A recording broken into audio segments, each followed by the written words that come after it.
Hello दोस्तों, स्वागत है आपका द विजन यूपीपीसीएस चैनल में। मेरा नाम है शिवम चहल। दोस्तों, यूपीपीसीएस का सिलेबस प्री का हम एक महीने में कैसे कवर करें, इसकी स्ट्रेटजी मैं बताऊंगा इस वीडियो में आपको। तो चलिए दोस्तों शुरू करते हैं।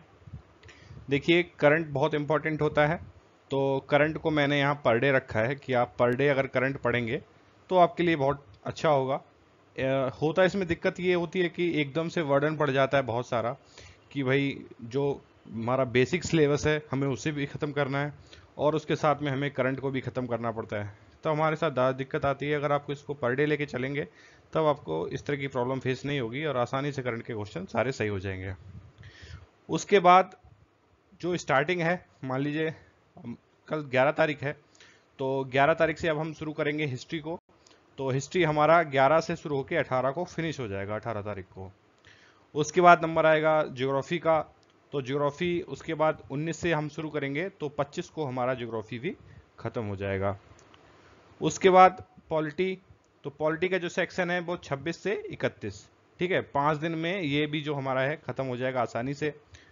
उसके बाद क्योंकि 31 का महीना है ये, तो 31 को लास्ट हो जाएगा। उसके बाद इकोनॉमी का जो पोर्शन है वो हमारा, चाहे करंट से रिलेटेड कोई योजना हो गई, इकोनॉमी हो गया, जो भी सारी चीज़ें हैं वो इसमें फिनिश हो जाएंगी, इकोनॉमी से जो संबंधित है।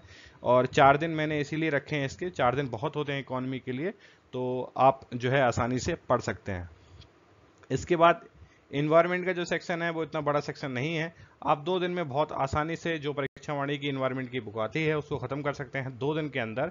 तो इसमें कुछ पॉइंट्स ऐसे होते हैं, जैसे लास्ट ईयर का आप देख सकते हैं कि जो क्वेश्चन जिस तरह से पूछे जा रहे हैं उसी को जो है रिवाइज करता है यूपीपीसीएस।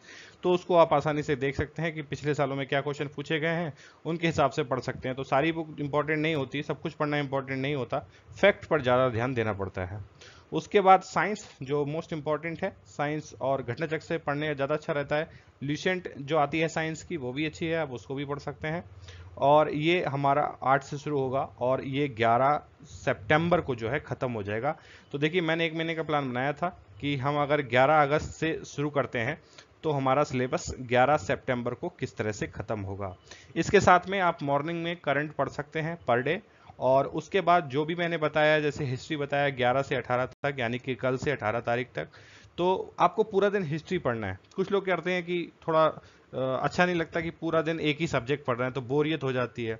तो आप अगर चाहें तो ज्योग्राफी को इसके हिस्ट्री के साथ मिला के पढ़ सकते हैं, आधा दिन ज्योग्राफी आधा दिन जो है आप हिस्ट्री पढ़ सकते हैं।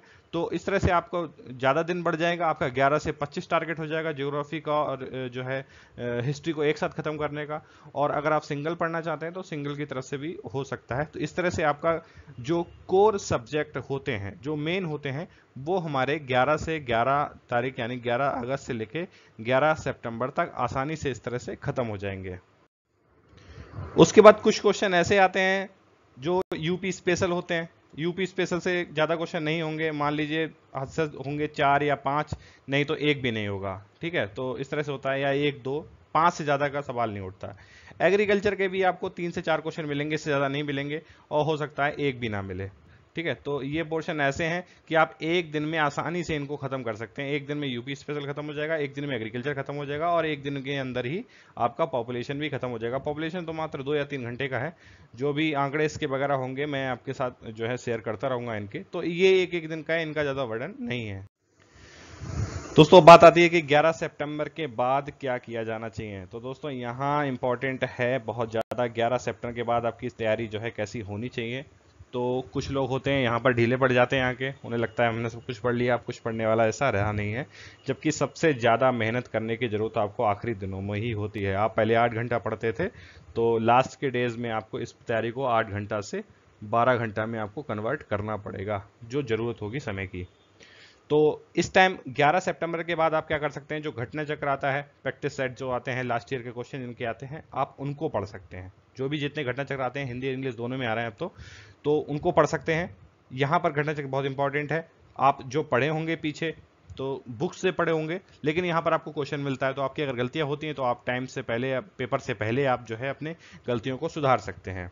दूसरा है टेस्ट सीरीज, अगर आपने कोई ज्वाइन कर रखी हो तो टेस्ट सीरीज के बाद आप देना शुरू कर दें, क्योंकि ऑलरेडी आप पढ़ चुके हैं। और लास्ट ईयर के पेपर जो बहुत ही इंपॉर्टेंट है, क्योंकि यहाँ से क्वेश्चन जो है रिपीट होता है, तो आप इनको भी देखें। तो ये सारी चीज़ें जो हैं 10 सितंबर से या 11 सितंबर के बाद ही आप देखना शुरू करें, उससे पहले ना देखें, क्योंकि फिर यहाँ पर क्वेश्चन, क्योंकि वन लाइनर सबसे ज़्यादा खतरनाक होता है, वन लाइनर से कभी भी तैयारी पूरी नहीं हो सकती। कुछ क्वेश्चन दिए होंगे, कुछ क्वेश्चन जो है नहीं दिए होंगे, तो वन लाइनर में ये छूट जाता है। अगर कोई वन लाइनर नोट्स शेयर कर रहा है आपके साथ में तो ठीक है, आप अपनी तैयारी पहले पूरी कर लें, पूरा जो बेसिक है वो उसको कंप्लीट कर लें बुक्स से, उसके बाद वन लाइनर देख सकते हैं। लेकिन डायरेक्ट वन लाइनर देखना, डायरेक्ट घटना चक्र देखना या डायरेक्ट प्रीवियस ईयर के पेपर करना और उसके बाद जो है कुछ पेपर देने बैठ जाना, ये तैयारी का मतलब ये सही तरीका नहीं है तैयारी देने का। बेस्ट तरीका यही है, पहले आप बुक्स को फॉलो करें, बुक्स को फिनिश करें, उसके बाद में जो है आप क्वेश्चन की तरफ जाएं।